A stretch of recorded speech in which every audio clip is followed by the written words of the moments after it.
Again, on this Tuesday, I bring you greetings from your church family in the office at Tucker First United Methodist Church. For today, there are three things that I want to address just for information purposes.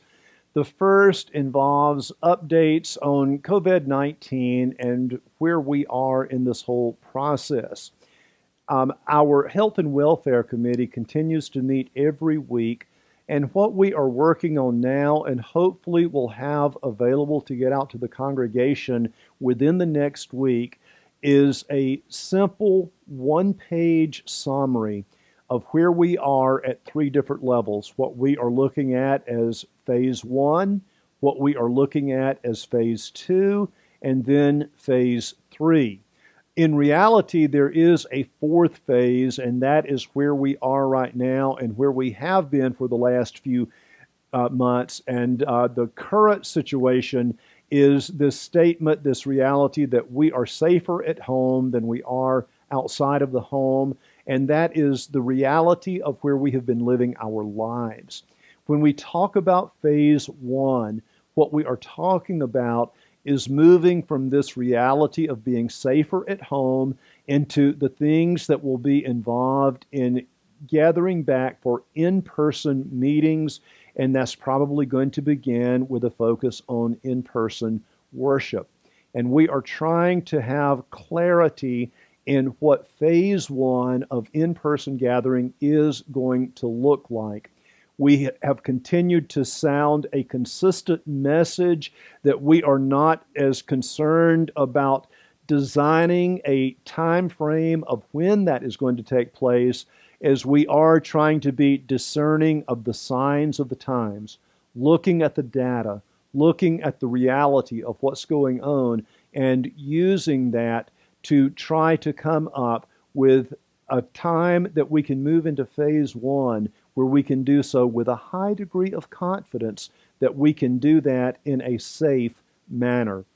Our Health and Welfare Committee does meet every week, and we not only look at guidelines that come out from the conference and the Center for Disease Control and the Health Department for the state of Georgia and other things, we look at what other people in other places are trying to do.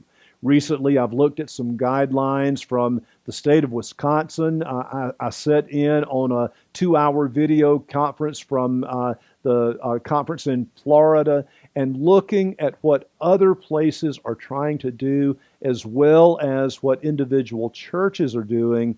And there are some fairly consistent points that we are focusing on there. Our hope within the next week is that we will have a simple one-page summary to get out to our congregation about what phase one might look like, what phase two might look like, and what phase three of this process will look like. Just a few simple things that I want to offer to you in regards to phase one, two, and three of where we are trying to go. First of all, when we talk about phase one, what we're looking at there continues to be a sustained decline in the number of COVID cases over a period of around 2 weeks. And that's not just something that we are looking at. That is guidance that I have heard from other places as well. And that continues to be what we are wanting to see before we move from our present reality of being safer at home to where we can gather in person for worship. Phase two will be the next phase, and it will involve relaxing some of the things that are a part of phase one.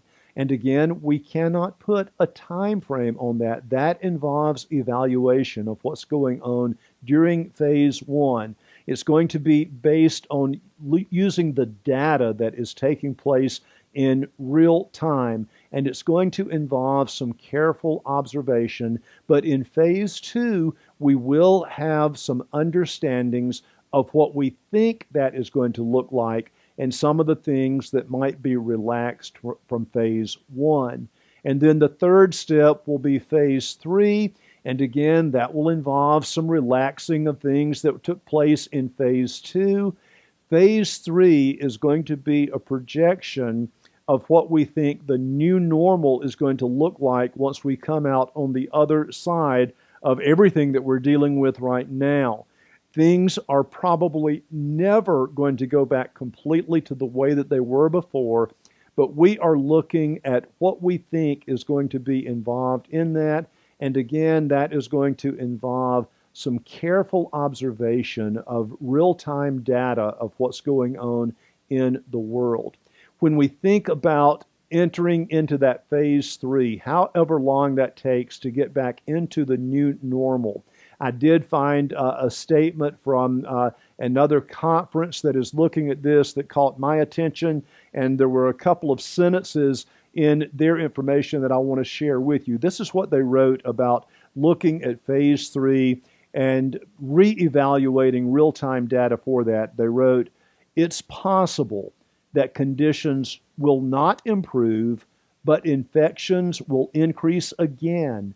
In that case, physical distancing recommendations would need to be tightened temporarily in order to get back on track."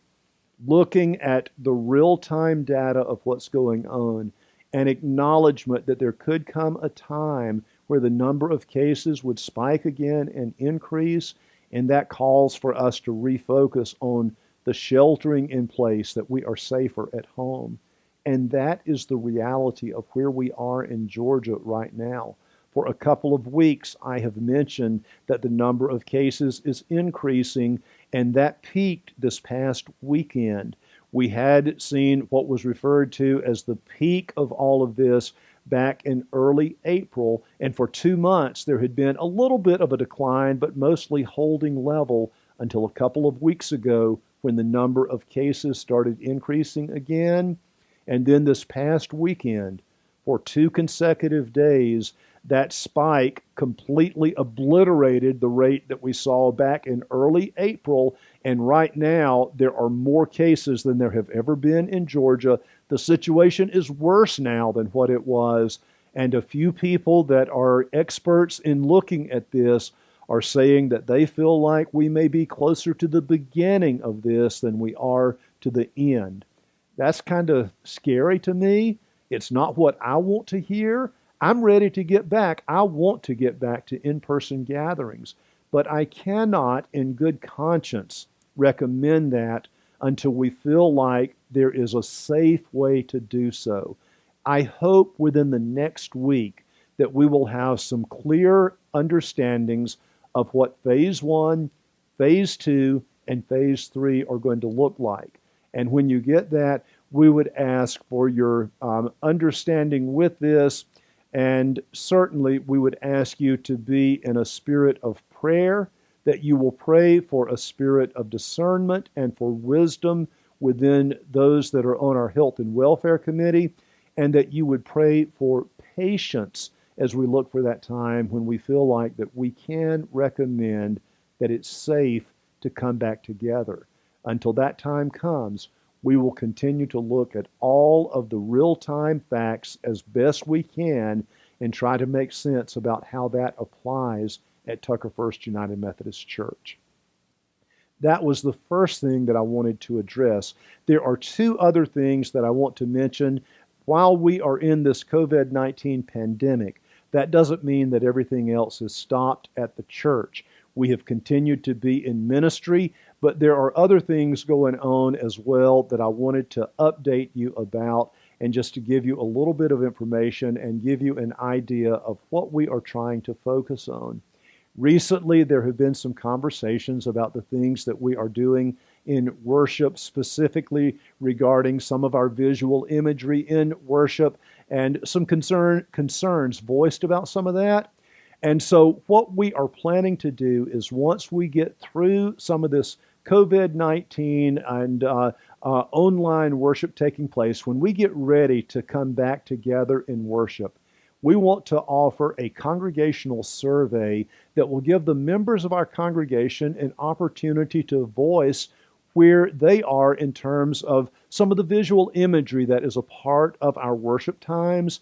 And we will try to gain some clarity about what we are doing and how we're going to do that. And when we get a little bit closer to that taking place, I will alert you to when that survey is going to be coming out. It will not be in the next week or so, but hopefully before long, we will have a survey ready that will allow people in our congregation the opportunity to have a voice in what it is that we are doing in worship, specifically with some of the visual imagery that's a part of worship. The third thing that I want to mention today involves some discussions that take place around things going on in our world, specifically regarding some of the social justice issues, specifically regarding race relations and what's going on there. We are working on putting together a study that will allow people to come together and in the beginning just to have conversations, not any kind of arguments or anything like that, but just a time for us to come together and to try to grow in our understanding of what is going on in our world in ways that our church can have an appropriate voice based on faith, based on our guidance from Scripture, based on what it means to be a follower of Jesus Christ, but just to have some conversations about what we should be doing in terms of calling for justice in our society. What does that call for? What does that not call for? And to have a study that is available that allows us to have clarity in what we might do in order to be a part of the change that God desires to be a part of our world. I would envision this study to be a time for us to listen to one another and to gain greater clarity in where God is and what God is inviting people of faith to do in this time. And as we work on putting together this study, I would ask you to prayerfully consider being a part of this study when we will come together, listen to one another, hear one another's heart and voice, and together trying to be discerning of where God is leading us. Three things that I think are important. We are continuing to look at the COVID-19. We are working on a simple guide of phase 1, 2, and 3 that we hope to have available within the next week for our congregation. We are looking at the things that we are doing in terms of visual imagery and worship, and we are considering things that would be appropriate for us to be discerning of what God is calling us to do in terms of the social issues that are going on in our world as a people of faith. As we continue to focus on those things, I do covet your prayers, and I ask you to be in prayer for the leadership of our team as we seek to offer guidance of where God is calling us as a community of faith. Thank you for the things that you are doing as a community of faith together for our church family. And as we try to move into the future, following where God is in our world, I ask for your prayers. I ask for your patience. I ask for your discernment.